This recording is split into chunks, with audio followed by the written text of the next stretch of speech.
Hi hello ನಮಸ್ತೆ ಎಲ್ಲರಿಗೂ info media ಜಗತ್ತು ಚಾನಲಿನ ಮತ್ತೊಂದು ವಿಡಿಯೋಗೆ ಸ್ವಾಗತ ಸುಸ್ವಾಗತ.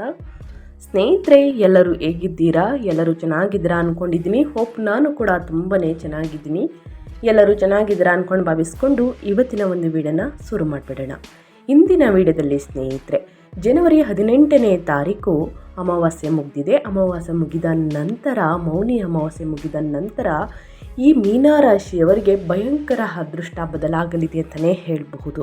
ಏಕೆಂದರೆ ಗ್ರಹಗಳ ಸಂಚಾರ ಮತ್ತು ಗ್ರಹಗಳ ಸ್ಥಾನ ಬದಲಾವಣೆ, ಗ್ರಹಗಳ ಸ್ಥಿತಿಗಳಿಂದ ಸ್ನೇಹಿತರೆ ಸಾಕಷ್ಟು ಒಂದಲ್ಲ ಒಂದು ರೀತಿಯಲ್ಲಿ 12 ರಾಶಿಯವರು ಬದಲಾವಣೆಯನ್ನು ನೋಡಬಹುದು.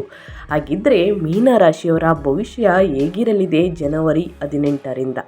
2026 ಜನವರಿ ತಿಂಗಳಿಂದ ಏನೆಲ್ಲ ಬದಲಾವಣೆಯನ್ನು ನೋಡಲಿದ್ದೀರಿ ಅಂದರೆ ನಿಮ್ಮ ವ್ಯಾಪಾರದಲ್ಲಿ, ವ್ಯವಹಾರದಲ್ಲಿ, ಹಣಕಾಸಿನಲ್ಲಿ, ವೃತ್ತಿ ಜೀವನದಲ್ಲಿ, ಉದ್ಯೋಗದಲ್ಲಿ, ಇನ್ನು ನಿಮ್ಮ ಆರೋಗ್ಯದಲ್ಲಿ ಏನೆಲ್ಲ ಬದಲಾವಣೆಗಳು ಕಂಡು ಬರಲಿದೆ, ಯಾವುದರ ಬಗ್ಗೆ ಮುನ್ನೆಚ್ಚರಿಕೆಗಳನ್ನು ತೆಗೆದುಕೊಳ್ಬೇಕು, ಏನೆಲ್ಲ ಪರಿಹಾರಗಳನ್ನು ಮಾಡಿದರೆ ಒಳಿತಾಗಲಿದೆ ಅನ್ನೋದನ್ನ ಕಂಪ್ಲೀಟಾಗಿ ಮೀನರಾಶಿಯವರಿಗೆ ತಿಳಿಸ್ಕೊಡ್ತಾ ಹೋಗ್ತೀನಿ.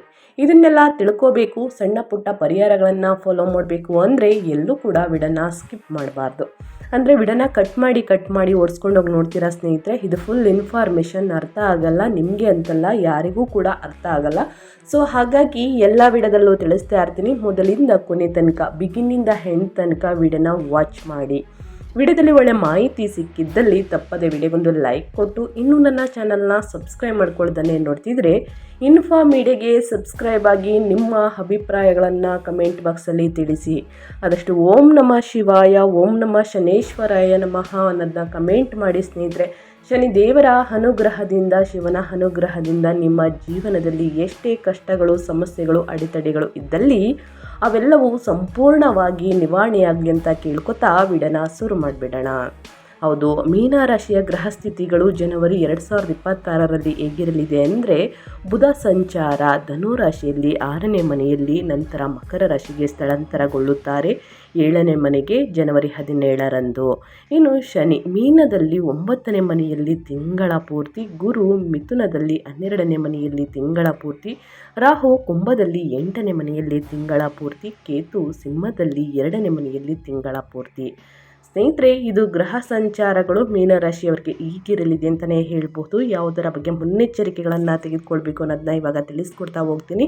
ಮೀನರಾಶಿಯ ಜನವರಿ 2026 ಮಾಸಿಕ ರಾಶಿ ಭವಿಷ್ಯದ ಬಗ್ಗೆ ಹೇಳೋದಾದರೆ, ಈ ತಿಂಗಳು ನಿಮಗೆ ಹೊಂದಾಣಿಕೆ ಮತ್ತು ಅರಿವಿನ ತಿಂಗಳಂತೆ ಭಾವಿಸಬಹುದು. ಆರಂಭದಲ್ಲಿ ನಿಮ್ಮ ಗಮನವು ದೈನಂದಿನ ಜವಾಬ್ದಾರಿಗಳು, ಆರೋಗ್ಯ ಮತ್ತು ಕೆಲಸದ ದಿನಚರಿಯ ಮೇಲೆ ಇರಬಹುದು. ನೀವು ನಿರಂತರವಾಗಿ ಸಮಸ್ಯೆಗಳನ್ನು ಪರಿಹರಿಸುವುದು, ಒತ್ತಡವನ್ನು ನಿಭಾಯಿಸುವುದು ಮತ್ತು ಇತರರ ಕಾಳಜಿ ವಹಿಸುವುದರಲ್ಲೇ ಕಳೆಯುತ್ತಿರುವಿರಿ ಎಂದು ಅನುಭವಿಸಬಹುದು ಸ್ನೇಹಿತರೆ. ಆದರೆ ಜನವರಿ ಮಧ್ಯದ ನಂತರ, ಅಮಾವಾಸ್ಯೆ ಮುಗಿದ ನಂತರ ಸ್ನೇಹಿತರೆ, ನಿಮಗೆ ತಿಳಿದಿರಲಿ, ವರ್ಷದ ಮೊದಲ ಅಮಾವಾಸ್ಯೆ, ವರ್ಷದ ಕೊನೆಯ ಅಮಾವಾಸ್ಯೆ ಸಾಕಷ್ಟು ಪರಿಣಾಮವನ್ನು ಬೀರಲಿದೆ. ಸಾಕಷ್ಟು ಶಕ್ತಿಶಾಲಿ ಅಮಾವಾಸ್ಯೆ ಅಂತಲೇ ಹೇಳಬಹುದು. ನಿಮ್ಮ ಗಮನವು ಸಂಬಂಧಗಳು ಮತ್ತು ಪಾಲುದಾರಿಕೆಗಳ ಕಡೆಗೆ ಸ್ಪಷ್ಟವಾಗಿ ಬದಲಾಗುತ್ತದೆ. ನಿಮ್ಮ ಸುತ್ತಲಿರುವ ಜನರು ಹೆಚ್ಚು ಮುಖ್ಯವಾಗುತ್ತಾರೆ ಮತ್ತು ಪ್ರಗತಿಗೆ ಸಕಾರವೇ ಪ್ರಮುಖ ಒಂದು ಅರಿತುಕೊಳ್ಳಬಹುದು ಸ್ನೇಹಿತರೆ, ನೀವು ಈ ರೀತಿ ಅಂದ್ಕೊಂಡು.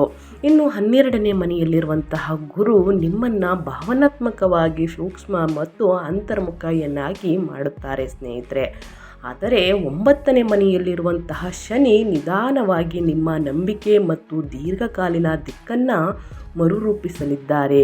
ಈ ತಿಂಗಳು ನಿಮಗೆ ಕರ್ತವ್ಯ ಮತ್ತು ಭಾವನೆ, ಪ್ರಯತ್ನ ಮತ್ತು ಸ್ವೀಕಾರದ ನಡುವೆ ಸಮತೋಲನವನ್ನು ಕಲಿಸುತ್ತದೆ ಅಂತಲೇ ಹೇಳ್ಬೋದು ಮೀನರಾಶಿಯವರಿಗೆ. ಇನ್ನು ನಿಮ್ಮ ವೃತ್ತಿ ಮತ್ತು ಉದ್ಯೋಗದ ಬಗ್ಗೆ ಹೇಳೋದಾದರೆ, ಕೆರಿಯರ್ ಆ್ಯಂಡ್ ಜಾಬ್ ಬಗ್ಗೆ ಹೇಳೋದಾದರೆ, ಮೀನರಾಶಿಯವರು ಏನೆಲ್ಲ ಫಲಿತಾಂಶವನ್ನು ನೋಡಲಿದ್ದೀರಿ, ಯಾವುದರ ಬಗ್ಗೆ ಎಚ್ಚರಿಕೆ ವಹಿಸಬೇಕು ಅಂದರೆ, ಜನವರಿ 18 ಆದ ನಂತರ ಸ್ನೇಹಿತರೆ 2026 ಕೆಲಸ ನಿಮ್ಮನ್ನು ಬ್ಯುಸಿಯಾಗಿರಿಸುತ್ತದೆ. ನೀವು ನಿರಂತರವಾಗಿ ಸಮಸ್ಯೆಗಳನ್ನು ಸರಿಪಡಿಸುತ್ತಿದ್ದೀರಿ, ಗಡುವನ್ನು ತಲುಪುತ್ತಿದ್ದೀರಿ ಅಥವಾ ಇತರರು ತಪ್ಪಿಸುವ ಕೆಲಸಗಳನ್ನು ನಿರ್ವಹಿಸುತ್ತಿದ್ದೀರಿ ಎಂದು ನಿಮಗೆ ಅನಿಸಬಹುದು ಸ್ನೇಹಿತರೆ. ನಿಮ್ಮಲ್ಲಿ ಕೆಲವರು ಆರಂಭದಲ್ಲೇ ಹೆಚ್ಚು ಮೆಚ್ಚುಗೆ ಇಲ್ಲದೆ ಹೆಚ್ಚುವರಿ ಜವಾಬ್ದಾರಿಗಳನ್ನು ನಿಭಾಯಿಸಬಹುದು. ನೀವು ಕೆಲಸದ ಸ್ಥಳದಲ್ಲಿ ಸ್ಪರ್ಧೆ ಅಥವಾ ಒತ್ತಡವನ್ನು ಎದುರಿಸಬೇಕಾಗಿ ಬರಬಹುದು. ಆದರೆ ನಿಮ್ಮ ತಾಳ್ಮೆ ಅದನ್ನು ನಿಭಾಯಿಸಲು ಸಹಾಯವನ್ನು ಮಾಡುತ್ತದೆ. ಈ ಹಂತವು ನಿಮ್ಮ ಸಹಿಷ್ಣುತೆ ಮತ್ತು ಕೌಶಲ್ಯವನ್ನು ಬಲಪಡಿಸುತ್ತದೆ ಅಂತಲೇ ಹೇಳಬಹುದು. ಜನವರಿ 18ರ ನಂತರ ಕೆಲಸದ ಸ್ಥಳದ ವಾತಾವರಣ ಬದಲಾಗುತ್ತದೆ. ಸಹೋದ್ಯೋಗಿಗಳು, ಗ್ರಾಹಕರು ಅಥವಾ ಪಾಲುದಾರರೊಂದಿಗಿನ ಸಂವಹನ ಹೆಚ್ಚು ಮುಖ್ಯವಾಗುತ್ತದೆ. ನಿಮ್ಮಲ್ಲಿ ಕೆಲವರು ಹೊಸ ಬರದೊಂದಿಗೆ ಸ್ನೇಹಿತರೆ ನಿಕಟವಾಗಿ ಕೆಲಸ ಮಾಡಲು ಅಥವಾ ಮಾತುಕತೆ ಮತ್ತು ಒಪ್ಪಂದಗಳನ್ನು ನಿರ್ವಹಿಸಲು ಕೇಳಬಹುದು. ನಿಮ್ಮ 7ನೇ ಮನೆಯಲ್ಲಿ ಸಪ್ತಮ ಸ್ಥಾನದಲ್ಲಿ ಕುಜ ಇರುವುದರಿಂದ ಇತರರಿಂದ ಬಲವಾದ ಅಭಿಪ್ರಾಯಗಳು ಬರಬಹುದು. ಸ್ನೇಹಿತರೆ, ನೀವು ಶಾಂತವಾಗಿ ನಿಮ್ಮ ನಿಲುವನ್ನು ಉಳಿಸಿಕೊಳ್ಳಬೇಕು ಮತ್ತು ವಾದ ವಿವಾದಗಳನ್ನು ತಪ್ಪಿಸಬೇಕು. ಎಲ್ಲವನ್ನು ಒಬ್ಬರೇ ಮಾಡಲು ಪ್ರಯತ್ನಿಸಬೇಡಿ. ಸಹಯೋಗವು ಒತ್ತಡವನ್ನು ಕಡಿಮೆ ಮಾಡುತ್ತದೆ ಮತ್ತು ಫಲಿತಾಂಶಗಳನ್ನು ಸುಧಾರಿಸುತ್ತದೆ ಅನ್ನೋದನ್ನ ಗಮನದಲ್ಲಿಟ್ಕೊಳ್ಳಿ ಸ್ನೇಹಿತರೆ, ಒಳಿತಾಗಲಿದೆ. ಇನ್ನು ಅದೇ ರೀತಿ ನಿಮ್ಮ ಆರ್ಥಿಕ ಜೀವನದ ಬಗ್ಗೆ ಹೇಳೋದಾದರೆ, ಹಣಕಾಸಿನ ಬಗ್ಗೆ ಹೇಳೋದಾದರೆ ಏನೆಲ್ಲ ಬದಲಾವಣೆಯನ್ನು ಸೂಚಿಸಲಾಗುತ್ತದೆ. ಅಮಾವಾಸ್ಯೆ ಮುಗಿದ ನಂತರ ಮೀನರಾಶಿಯವರಿಗೆ ಜನವರಿ 18ರ ನಂತರ ಆರ್ಥಿಕವಾಗಿ ಎಚ್ಚರಿಕೆಯನ್ನು ಬಯಸುತ್ತದೆ. ಜನವರಿ ತಿಂಗಳು 2ನೇ ಮನೆಯಲ್ಲಿರುವಂತಹ ಧನಸ್ಥಾನದಲ್ಲಿ ಕೇತು ಉಳಿತಾಯ ಮತ್ತು ಕುಟುಂಬದ ಹಣಕಾಸಿನ ಬಗ್ಗೆ ಅನಿಶ್ಚಿತತೆಯನ್ನು ಉಂಟು ಮಾಡಬಹುದು. ಸ್ನೇಹಿತರೆ, ನಿಮ್ಮಲ್ಲಿ ಕೆಲವರು ಆರೋಗ್ಯ, ಕುಟುಂಬ ಮತ್ತು ಅನಿರೀಕ್ಷಿತ ವಿಷಯಗಳಿಗೆ ಸಂಬಂಧಿಸಿದ ಖರ್ಚುಗಳ ಬಗ್ಗೆ ಚಿಂತಿಸಬಹುದು. 12ನೇ ಮನೆಯಲ್ಲಿರುವಂತಹ ವ್ಯಯಸ್ಥಾನದಲ್ಲಿ ಸ್ನೇಹಿತರೆ ಗುರು ಖರ್ಚುಗಳನ್ನು ಹೆಚ್ಚಿಸಲಿದ್ದಾರೆ. ವಿಶೇಷವಾಗಿ ಪ್ರಯಾಣ, ವೈದ್ಯಕೀಯ ಅಗತ್ಯಗಳು, ಆಧ್ಯಾತ್ಮಿಕ ಚಟುವಟಿಕೆಗಳು ಅಥವಾ ದಾನಕ್ಕಾಗಿ ಹಣವು ಎಂದಿಗಿಂತಲೂ ಹೆಚ್ಚು ಹೊರಹೋಗುತ್ತದೆ. ಆದರೆ ಈ ಖರ್ಚುಗಳು ಹೆಚ್ಚಾಗಿ ಅಗತ್ಯವಾದುವೇ ಆಗಿರುತ್ತವೆ ಅಂತಲೇ ಹೇಳಬಹುದು. ತಿಂಗಳ ಮಧ್ಯದ ನಂತರ ಸ್ಪಷ್ಟತೆ ಸುಧಾರಿಸುತ್ತದೆ. ನೀವು ಹಣಕಾಸನ್ನು ಹೆಚ್ಚು ಎಚ್ಚರಿಕೆಯಿಂದ ಸಂಘಟಿಸಲು ಮತ್ತು ಅನಗತ್ಯ ವೆಚ್ಚಗಳನ್ನು ಕಡಿಮೆ ಮಾಡಲು ಪ್ರಾರಂಭಿಸಬಹುದು. ಸ್ನೇಹಿತರೆ, ಸುಮ್ಮನೆ ಸಾಲ ನೀಡುವುದನ್ನು ಆದಷ್ಟು ತಪ್ಪಿಸಿ. ಆದಷ್ಟು ಯಾರನ್ನು ಕೂಡ ಕುರುಡರಾಗಿ ನಂಬೇಡಿ ಸ್ನೇಹಿತರೆ. ಹಣಕಾಸಿನ ವಿಚಾರದಲ್ಲಿ ಮತ್ತು ಖರ್ಚುಗಳ ಮೇಲೆ ನಿಗಾ ಇರಿಸಿ ಅಂತ ಹೇಳ್ತಾ, ಇನ್ನು ಮುಂದಿನದಾಗಿ ಹೇಳೋದಾದರೆ ಕುಟುಂಬ ಮತ್ತು ವೈಯಕ್ತಿಕ ಜೀವನ ಸಂಬಂಧಗಳ ಬಗ್ಗೆ ಹೇಳೋದಾದರೆ ಏನೆಲ್ಲ ಬದಲಾವಣೆಯನ್ನು ನೋಡಲಿದ್ದೀರಿ, ಯಾವುದರ ಬಗ್ಗೆ ಮುನ್ನೆಚ್ಚರಿಕೆಗಳನ್ನು ತೆಗೆದುಕೊಳ್ಬೇಕು ಅನ್ನೋದನ್ನ ನೋಡ್ತಾ ಹೋಗೋಣ. ಜನವರಿ 18ರ ನಂತರ ಸಂಬಂಧಗಳು ಪ್ರಮುಖ ಪಾತ್ರ ವಹಿಸುತ್ತವೆ. ಆರಂಭದಲ್ಲಿ ಕೆಲಸದ ಹೊರೆ ಅಥವಾ ಆಂತರಿಕ ಆಲೋಚನೆಗಳಿಂದಾಗಿ ನೀವು ಭಾವನಾತ್ಮಕವಾಗಿ ಬರಿದಾದಂತೆ ಅಥವಾ ಸ್ವಲ್ಪ ದೂರವಾದಂತೆ ಅನುಭವಿಸಬಹುದು. ಜನವರಿ ಮಧ್ಯದ ನಂತರ ಮೊದಲೇ ಹೇಳಿರುವ ಹಾಗೆ 18ನೇ ತಾರೀಕು ನಂತರ ನಿಮ್ಮ ಸಂಗಾತಿ ಅಥವಾ ಜೀವನ ಭಾಗಿದಾರರಿಗೆ ಹೆಚ್ಚು ಗಮನ ಬೇಕಾಗುತ್ತದೆ. ನಿಮ್ಮಲ್ಲಿ ಕೆಲವರು ಭವಿಷ್ಯದ ಯೋಜನೆಗಳು, ಜವಾಬ್ದಾರಿಗಳು ಅಥವಾ ನಿರೀಕ್ಷೆಗಳ ಬಗ್ಗೆ ಗಂಭೀರ ಚರ್ಚೆಗಳನ್ನು ನಡೆಸಬಹುದು. ಸ್ನೇಹಿತರೆ, ಕುಜ ಮತ್ತು ಸೂರ್ಯ ನಿಮ್ಮ 7ನೇ ಮನೆಯ ಮೇಲೆ ಪ್ರಭಾವವನ್ನು ಬೀರುವುದರಿಂದ ಸಣ್ಣ ಅಹಂಕಾರದ ಘರ್ಷಣೆಗಳು ಕೂಡ ಸಾಧ್ಯವಿರುತ್ತದೆ. ಸಂಭಾಷಣೆಗಳು ಶಾಂತವಾಗಿ ನಿರ್ವಹಿಸಿ ಮತ್ತು ಭಾವನಾತ್ಮಕ ಪ್ರತಿಕ್ರಿಯೆಗಳನ್ನು ಆದಷ್ಟು ತಪ್ಪಿಸಿ. ಕುಟುಂಬದ ವಿಷಯಗಳು, ವಿಶೇಷವಾಗಿ ಹಣಕಾಸು ಅಥವಾ ಸಂವಹನಕ್ಕೆ ಸಂಬಂಧಿಸಿದಂತೆ ತಾಳ್ಮೆ ಅಗತ್ಯವಿರುತ್ತದೆ. ನೀವು ಮಾತನಾಡುವುದಕ್ಕಿಂತ ಹೆಚ್ಚು ಆಲಿಸಿ. ಅರ್ಥ ಮಾಡಿಕೊಳ್ಳುವಿಕೆಯು ಶಾಂತಿಯನ್ನು ತರುತ್ತದೆ ಅಂತಲೇ ಹೇಳಬಹುದು.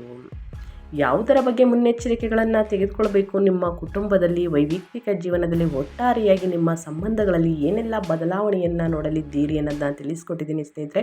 ಆ ವಿಚಾರದ ಬಗ್ಗೆ ಎಚ್ಚರಿಕೆ ವಹಿಸಿ ಅಂತ ಹೇಳ್ತಾ, ಇನ್ನು ನಿಮ್ಮ ಹೆಲ್ತ್ ಬಗ್ಗೆ ಹೇಳೋದಾದರೆ ನಿಮ್ಮ ಆರೋಗ್ಯದಲ್ಲಿ ಏನೆಲ್ಲ ಚೇಂಜಸನ್ನು ನೋಡಲಿದ್ದೀರಿ, ಯಾವುದರ ಬಗ್ಗೆ ಎಚ್ಚರಿಕೆ ವಹಿಸಬೇಕು ಅನ್ನೋದನ್ನ ತಿಳಿಸ್ಕೊಡ್ತೀನಿ. ಅಮಾವಾಸ್ಯೆ ಮತ್ತು ಹುಣ್ಣಿಮೆ ಬಂದ ನಂತರ ಹೊಟ್ಟೆ ನೋವು, ಸ್ವಲ್ಪ ನಿಮಗೆ ಆಯಾಸ ಉಂಟಾಗ್ಬೋದು ಸ್ನೇಹಿತರೆ. ಇದಕ್ಕೆಲ್ಲ ಗ್ರಹಗಳ ಸಂಚಾರ. ಭಯಪಡುವಂಥ ಅವಶ್ಯಕತೆ ಇಲ್ಲ. ಸಣ್ಣ ಪುಟ್ಟ ಪರಿಹಾರವನ್ನು ತಿಳಿಸ್ಕೊಡ್ತೀನಿ. ಮನೆಯಲ್ಲೇ ಮಾಡುವಂತಹ ಸಣ್ಣ ಪುಟ್ಟ ಪರಿಹಾರದಿಂದ ದೊಡ್ಡ ಸಮಸ್ಯೆಗಳು ಕೂಡ ನಿವಾರಣೆಯಾಗಲಿದೆ. ಈ ತಿಂಗಳು ಆರೋಗ್ಯಕ್ಕೆ ಸ್ಥಿರವಾದ ಕಾಳಜಿ ಬೇಕು ನಿಮಗೆ ಮೀನರಾಶಿಯವರಿಗೆ. ಕೆಲಸದ ಒತ್ತಡ ಮತ್ತು ದಿನಚರಿಯ ಒತ್ತಡವು ಜೀರ್ಣಕ್ರಿಯೆ, ನಿದ್ರೆ ಅಥವಾ ರೋಗ ನಿರೋಧಕ ಶಕ್ತಿಯ ಮೇಲೆ ಪರಿಣಾಮ ಬೀರಬಹುದು. ವಿಶ್ರಾಂತಿಯ ನಂತರವೂ ನೀವು ಸುಸ್ತಾಗಬಹುದು. ತಿಂಗಳ ಮಧ್ಯದ ನಂತರ ಸಂಬಂಧದ ಸಮಸ್ಯೆಗಳನ್ನು ಪರಿಹರಿಸದಿದ್ದರೆ ಭಾವನಾತ್ಮಕ ಒತ್ತಡ ಹೆಚ್ಚಾಗುತ್ತದೆ. ಇದು ದೈಹಿಕವಾಗಿ ಪ್ರತಿಫಲಿಸಬಹುದು. ನಿಯಮಿತ ದಿನಚರಿಯನ್ನು ಕಾಪಾಡಿಕೊಳ್ಳಿ. ಲಘು ಆಹಾರವನ್ನು ಸೇವಿಸಿ. ಹೊರಗಿನ ತಿಂಡಿ ತಿನಿಸುಗಳನ್ನು ಆದಷ್ಟು ಕಡಿಮೆ ಮಾಡಿ. ಎಣ್ಣೆಯಲ್ಲಿ ಕರಿದಂತಹ ತಿಂಡಿಯನ್ನು ಕಂಪ್ಲೀಟಾಗಿ ಕಡಿಮೆ ಮಾಡುವುದು ಉತ್ತಮ.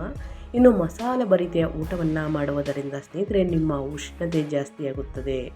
ಜೊತೆಗೆ ನಿಮ್ಮ ಹೆಲ್ತ್ ಕೂಡ ಸಾಕಷ್ಟು ಹಾಳಾಗಲಿದೆ. ಗ್ಯಾಸ್ಟ್ರಿಕ್ ಸಮಸ್ಯೆ ಬರುವಂತಹ ಚಾನ್ಸಸ್ ಇದೆ ಸ್ನೇಹಿತರೆ. ಸೊ ಹಾಗಾಗಿ ಲಘು ಆಹಾರವನ್ನು ಸೇವಿಸಿ. ಸಣ್ಣ ಆರೋಗ್ಯ ಸೂಚನೆಗಳನ್ನು ನಿರ್ಲಕ್ಷಿಸಬೇಡಿ. ತಕ್ಷಣ ವೈದ್ಯರನ್ನು ಭೇಟಿ ಮಾಡಿ ಕೊಡುವಂತಹ ಸಲಹೆಯನ್ನು ತಪ್ಪದೆ ಫಾಲೋ ಮಾಡುವುದು ಬಹಳ ಮುಖ್ಯವಾಗಿರುತ್ತದೆ.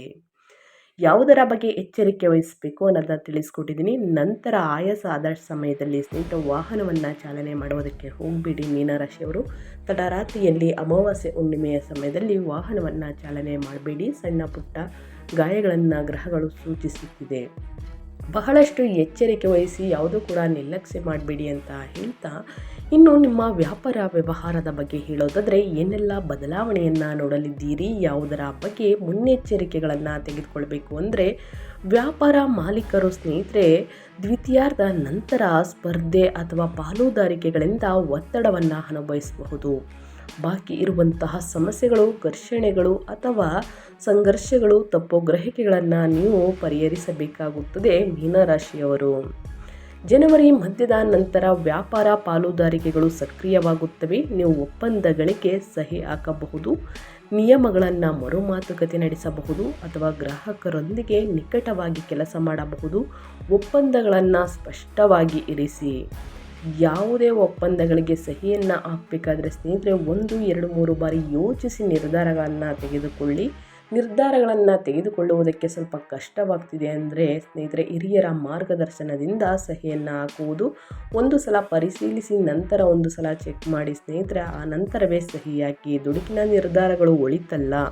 ವ್ಯವಹಾರದಲ್ಲಿ ಭಾವನಾತ್ಮಕ ನಿರ್ಧಾರಗಳನ್ನು ಆದಷ್ಟು ತಪ್ಪಿಸಿ ಅಂತ ಹೇಳ್ತಾ, ಸಾಕಷ್ಟು ಬದಲಾವಣೆಗಳನ್ನು ಈ ತಿಂಗಳು ಸೂಚಿಸಲಾಗಿದೆ ಗ್ರಹಗಳು. ಸೊ ಹಾಗಾಗಿ ಯಾವುದರ ಬಗ್ಗೆ ಎಚ್ಚರಿಕೆ ವಹಿಸಬೇಕು ಅಂತ ತಿಳಿಸ್ತಾ ಇದ್ದೀನಿ. ಆ ವಿಚಾರದ ಬಗ್ಗೆ ಎಚ್ಚರಿಕೆ ವಹಿಸಿ ಅಂತ ಹೇಳ್ತಾ, ಇನ್ನು ನಿಮ್ಮ ಶಿಕ್ಷಣದ ಬಗ್ಗೆ ಹೇಳೋದಾದರೆ, ಮೀನರಾಶಿಯ ವಿದ್ಯಾರ್ಥಿಗಳ ಬಗ್ಗೆ ಹೇಳೋದಾದರೆ ಏನೆಲ್ಲ ಫಲಿತಾಂಶವನ್ನು ನೋಡಲಿದ್ದೀರಿ, ಯಾವುದರ ಬಗ್ಗೆ ಎಚ್ಚರಿಕೆ ವಹಿಸಬೇಕು ಅನ್ನೋದನ್ನ ನೋಡ್ತಾ ಹೋಗೋಣ. ವಿದ್ಯಾರ್ಥಿಗಳು ದ್ವಿತೀಯಾರ್ಧದಲ್ಲಿ ನಿರೀಕ್ಷೆಗಳು ಅಥವಾ ಕೆಲಸದ ಹೊರೆಯಿಂದ ಭಾರ ಅನಿಸಬಹುದು ಸ್ನೇಹಿತರೆ. ನೀವು ಸಾಕಷ್ಟು ಓದ್ತಿದ್ರು ತಕ್ಷಣದ ಫಲಿತಾಂಶ ಸಿಗುತ್ತಿಲ್ಲ ಎಂದು ಅನಿಸ್ಬಹುದು.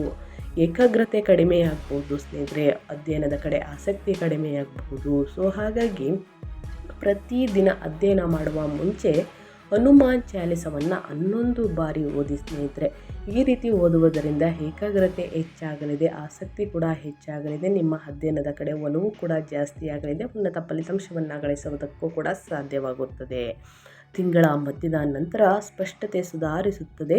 ಶಿಕ್ಷಕರು ಅಥವಾ ಮಾರ್ಗದರ್ಶಕರಿಂದ ಮಾರ್ಗದರ್ಶನವು ನಿಮಗೆ ದಿಕ್ಕನ್ನು ಚೆನ್ನಾಗಿ ಅರ್ಥ ಮಾಡಿಕೊಳ್ಳಲು ಸಹಾಯವನ್ನು ಮಾಡುತ್ತದೆ. ಇತರರೊಂದಿಗೆ ಹೋಲಿಕೆ ಮಾಡಿಕೊಳ್ಳಲು ಬದಲು ಸ್ಥಿರಯತ್ತ ಗಮನ ಹರಿಸಿ ಸ್ನೇಹಿತರೆ, ಒಳಿತಾಗಲಿದೆ ಅಂತ ಹೇಳ್ತಾ, ಇನ್ನು ನಾನು ಗಮನಿಸಬೇಕಾದ ದಿನಾಂಕಗಳ ಬಗ್ಗೆ ತಿಳಿಸ್ಕೊಡ್ತೀನಿ. ಪ್ರಮುಖ ದಿನಾಂಕಗಳು, ಇದು ಗ್ರಹ ಸಂಚಾರ ಅಂತಲೇ ಹೇಳ್ಬೋದು. ಜನವರಿ 17 ತಾರೀಕು, ಜನವರಿ 18ನೇ ತಾರೀಕು ಬುಧ 7ನೇ ಮನೆಗೆ ಸಂವಹನ ಮತ್ತು ಒಪ್ಪಂದಗಳು ಸುಧಾರಿಸುತ್ತವೆ. ಕುಜ 7ನೇ ಮನೆಗೆ ಬಲವಾದ ಅಭಿಪ್ರಾಯಗಳು, ಸಂಬಂಧಗಳಲ್ಲಿ ತಾಳ್ಮೆ ಅಗತ್ಯ. ಜನವರಿ 18ನೇ ತಾರೀಕು ಶುಕ್ರ 7ನೇ ಮನೆಗೆ ಸಂಬಂಧಗಳು, ಸಾಮರಸ್ಯ ಮತ್ತು ಮಾತುಕತೆಗಳು ಸುಧಾರಿಸುತ್ತವೆ. ಸೂರ್ಯ 7ನೇ ಮನೆಗೆ ಪಾಲುದಾರಿಕೆಗಳು ಮತ್ತು ಸಾರ್ವಜನಿಕ ವ್ಯವಹಾರಗಳತ್ತ ಗಮನ ಹರಿಸಿ ಎಂದು ತಿಳಿಸ್ತಾ ಇದೆ ಅಂತಲೇ ಹೇಳ್ಬೋದು. ಇದು ಗಮನ ಹರಿಸಬೇಕಾದ ಪ್ರಮುಖ ದಿನಾಂಕಗಳು. ಜೊತೆಗೆ ಪರಿಹಾರಗಳನ್ನು ತಿಳಿಸ್ಕೊಡ್ತೀನಿ. ಆದಷ್ಟು ಸರಳ ಮತ್ತು ಸಹಾಯಕವಾಗಿರುತ್ತದೆ. ಶಕ್ತಿಯುತ ಪರಿಹಾರಗಳು ಸ್ನೇಹಿತರೆ. ಭಾವನಾತ್ಮಕ ಸಮತೋಲನಕ್ಕಾಗಿ ಸೋಮವಾರದಂದು ಮೀನರಾಶಿಯವರು ಶಿವನಿಗೆ ಹಾಲು ಮತ್ತು ನೀರನ್ನು ಅರ್ಪಿಸಿ. ಮಾನಸಿಕ ಶಾಂತಿಗಾಗಿ ಪ್ರತಿದಿನ 11 ಬಾರಿ ಓಂ ಚಂದ್ರಾಯ ನಮಃ, ಓಂ ನಮಃ ಶಿವಾಯ ಎಂದು ಜಪ ಮಾಡಿ ಸ್ನೇಹಿತರೆ. ಸೋಮವಾರ ಮತ್ತು ಶುಕ್ರವಾರದಂದು ಬಿಳಿ ಬಣ್ಣದ ಆಹಾರವನ್ನು ಅಂದರೆ ಅಕ್ಕಿ, ಹಾಲು, ಸಿಹಿ ತಿಂಡಿಗಳನ್ನು ದಾನ ಮಾಡಬಹುದು, ಒಳಿತಾಗಲಿದೆ. ಇನ್ನು ವಿಶೇಷವಾಗಿ ತಿಂಗಳ ಮಧ್ಯದ ನಂತರ ಅಂದರೆ ಅಮಾವಾಸ್ಯೆ ಮುಗಿದ ನಂತರ ಬಿಸಿ ಬಿಸಿ ವಾದಗಳನ್ನು ತಪ್ಪಿಸಿ. ಅಂದರೆ ಸ್ನೇಹಿತರೆ ಆದಷ್ಟು ಕೋಪದಿಂದ ಆಡಿದ ಮಾತು ಸ್ನೇಹಿತರೆ ಮನಸ್ಸಿಗೆ ನಾಟ್ಬೋದು. ಸೊ ಹಾಗಾಗಿ ನಿಮ್ಮ ಸಂಬಂಧಗಳಲ್ಲಾಗಲಿ ವ್ಯಾಪಾರ ವ್ಯವಹಾರದಲ್ಲಾಗಲಿ ಬಿಸಿ ಬಿಸಿ ವಾದ ವಿವಾದಗಳನ್ನು ತಪ್ಪಿಸಿ. ನಿಮ್ಮ ಮನಸ್ಸನ್ನು ಶಾಂತಗೊಳಿಸಲು ಪ್ರತಿದಿನ ಸ್ವಲ್ಪ ಸಮಯ ಏಕಾಂತದಲ್ಲಿ ಕಳೆಯಿರಿ ಸ್ನೇಹಿತರೆ, ಒಳಿತಾಗಲಿದೆ. ಈ ಸಣ್ಣ ಪುಟ್ಟ ಚೇಂಜಸನ್ನು ಮಾಡಿಕೊಂಡ್ರೆ, ಈ ಸಣ್ಣ ಪುಟ್ಟ ಪರಿಹಾರದಿಂದಲೂ ಕೂಡ ಸಾಕಷ್ಟು ಸಮಸ್ಯೆಗಳು ನಿಮ್ಮ ಜೀವನದಲ್ಲಿ ಇದ್ದರೆ ಸಂಪೂರ್ಣವಾಗಿ ನಿವಾರಣೆಯಾಗಲಿದೆ. ಸಾಕಷ್ಟು ಜನರು ಕ್ವಶನ್ ಕೇಳ್ತಾ ಇರ್ತೀರ, ಜನವರಿ 2026 ನನ್ನ ವೃತ್ತಿ ಜೀವನಕ್ಕೆ ಉತ್ತಮವೇ ಅಂತ ಕೇಳ್ತಾ ಇರ್ತೀರ. ಹೌದು, ಆದರೆ ಈ ತಿಂಗಳು ನೀವು ಆದಷ್ಟು ತಾಳ್ಮೆಯಿಂದ ಕೆಲಸ ಮಾಡಬೇಕು ಮತ್ತು ಎಲ್ಲವನ್ನು ಏಕಾಂಗಿಯಾಗಿ ನಿರ್ವಹಿಸಲು ಪ್ರಯತ್ನಿಸುವ ಬದಲು ತಂಡದ ಕೆಲಸವನ್ನು ಅವಲಂಬಿಸಿರಬೇಕು ಸ್ನೇಹಿತರೆ. ಎಲ್ಲದಕ್ಕೂ ಕೂಡ ಒಳಿತಾಗಲಿದೆ ಮೀನರಾಶಿಯವರಿಗೆ ಅಂತ ಹೇಳ್ತಾ ನಾನು ವಿಡಿಯೋನ ಎಂಡ್ ಮಾಡ್ತಾ ಇದ್ದೀನಿ. ದಯವಿಟ್ಟು ಮೀನರಾಶಿಯವರಿಗೆ ಇವತ್ತಿನ ಒಂದು ವಿಡಿಯೋದಲ್ಲಿ ಸಂಪೂರ್ಣ ಮಾಹಿತಿ ಸಿಕ್ಕಿದ್ದಲ್ಲಿ, ಈ ವಿಡಿಯೋ ಯೂಸ್ಫುಲ್ ಅನಿಸಿದ್ದಲ್ಲಿ ವಿಡಿಯೋಗೆ ಇನ್ನೂ ಲೈಕ್ ಮಾಡಿಲ್ಲ ಅಂದರೆ ದಯವಿಟ್ಟು ಲೈಕ್ ಮಾಡಿ. ಇನ್ನೂ ನನ್ನ ಚಾನಲ್ನ ಸಬ್ಸ್ಕ್ರೈಬ್ ಮಾಡ್ಕೊಳ್ಳೋದನ್ನೇ ನೋಡ್ತಿದ್ರೆ ಇನ್ಫಾ ಮೀಡಿಯಾಗೆ ಸಬ್ಸ್ಕ್ರೈಬ್ ಆಗಿ ನಿಮ್ಮ ಅಭಿಪ್ರಾಯಗಳನ್ನು ಕಮೆಂಟ್ ಬಾಕ್ಸಲ್ಲಿ ತಿಳಿಸಿ. ಯಾರೆಲ್ಲ ಸಬ್ಸ್ಕ್ರೈಬ್ ಮಾಡಿಕೊಂಡು ಪ್ರತಿನಿತ್ಯ ವಿಡಿಯೋ ವಾಚ್ ಮಾಡ್ತಿದ್ದೀರಾ ಅಂಥವ್ರಿಗೆ ಥ್ಯಾಂಕ್ ಯು ಸೋ ಮಚ್ ಅಂತ ಹೇಳ್ತಾ, ನಿಮಗೂ ಮತ್ತು ನಿಮ್ಮ ಕುಟುಂಬಕ್ಕೆ ತುಂಬಾ ಒಳ್ಳೆಯದಾಗಲಿ, ಶನಿ ದೇವರ ಆಶೀರ್ವಾದ ಸಿಗಲಿ ಅಂತ ಹೇಳ್ತಾ ಮತ್ತೊಂದು ವಿಡಿಯೋ ಜೊತೆ ಮತ್ತೊಂದು ಹೊಸ ಅಪ್ಡೇಟಲ್ಲಿ ಸಿಗ್ತೀನಿ. Thank you for watching.